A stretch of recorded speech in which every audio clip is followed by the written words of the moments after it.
Imaginez-vous à une soirée de réseautage. Vous vous présentez, vous vous intéressez aux autres, vous trouvez des points en commun, vous créez des liens en fait. Et le jour venu, on se souviendra de vous. Vous connaissez le drill.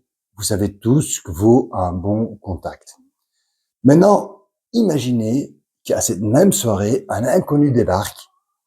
Il grimpe sur la table et il se met à hurler « Je suis le meilleur, achetez mes produits, maintenant, tout de suite !» Absurde, vous souriez. Et pourtant, ça, c'est le marketing des années 80.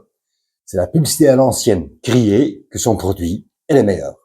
Et à l'époque, ça marchait, car il y avait que 3 chaînes de télé et tout le monde se retrouvait devant la télé au même moment. Tout le monde regardait Apostrophe, l'école des fans ou Alerte à Malibu, et tout le monde en parlait le lendemain. Mais aujourd'hui, il y a 200 chaînes de télé, plus les réseaux sociaux. Et l'info, elle est partout et tout le temps. Le consommateur, lui, il cherche, il compare, il zappe et il écoute ce qu'il veut et quand il veut. Aujourd'hui, dans la salle de cette soirée de réseautage, les gens, ils entrent et ils sortent quand ça leur chante. Alors, cette pub à l'ancienne aujourd'hui, c'est grimper sur la même table et crier d'être le meilleur, mais dans une salle que tout le monde quitte dès que vous ouvrez la bouche. Et pourtant, quand je scrute des sites web, je tombe trop souvent sur un contenu centré, toujours sur cette entreprise, toujours sur ses produits, et rien sur le client. Sur les réseaux sociaux, pareil, hein.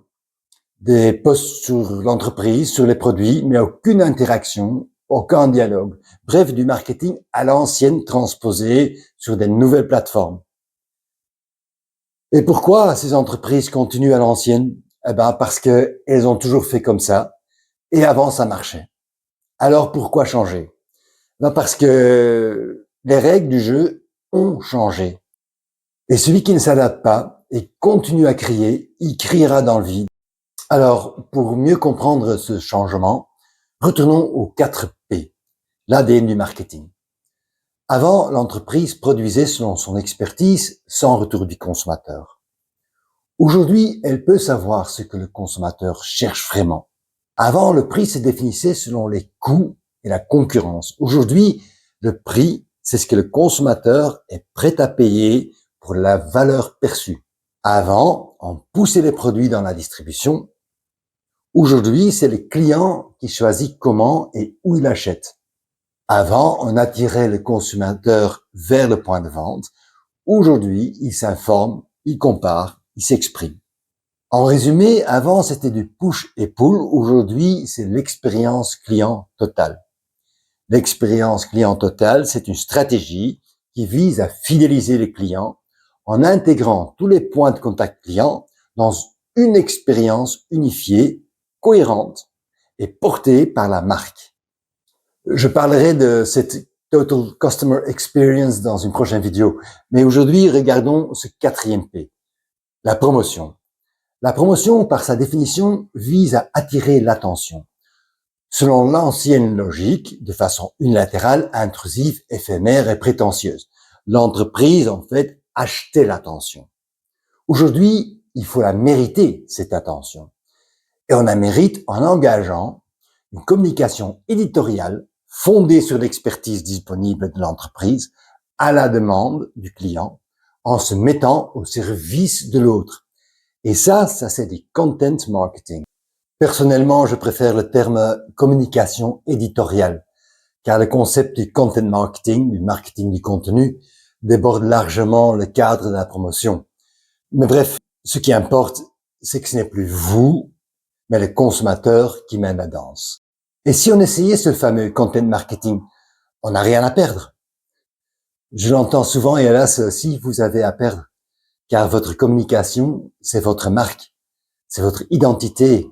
Votre communication, c'est vous. Et investir sans vision dans un site web à la traditionnelle, c'est de l'argent jeté. Créer une page sur les réseaux sociaux avec enthousiasme, mais sans stratégie derrière, puis poster 2 ou 3 vidéos, quelques photos, eh bien, je vous garantis la grosse déception. Le but du content marketing est de créer une marque forte qui résiste au coût. Une marque top of mind, une marque qui reste cohérente et que vos équipes peuvent porter avec fierté. Une marque qui écoute ses clients et se met au service de sa communauté. Passer de l'ancien au nouveau modèle en implémentant le content marketing demande une vision à long terme. Ça demande de l'investissement, une réorientation de l'équipe, voire même adapter la structure de l'organisation. Et surtout, ça demande de la patience et de la persévérance. Aujourd'hui, vous n'avez plus besoin de crier fort. Vous devez surtout être entendu pour des bonnes raisons. Et le contenu, c'est ce qui permet d'y arriver. Mais encore faut-il savoir où vous en êtes. Et ça, c'est le rôle d'une évaluation de la maturité de votre marque.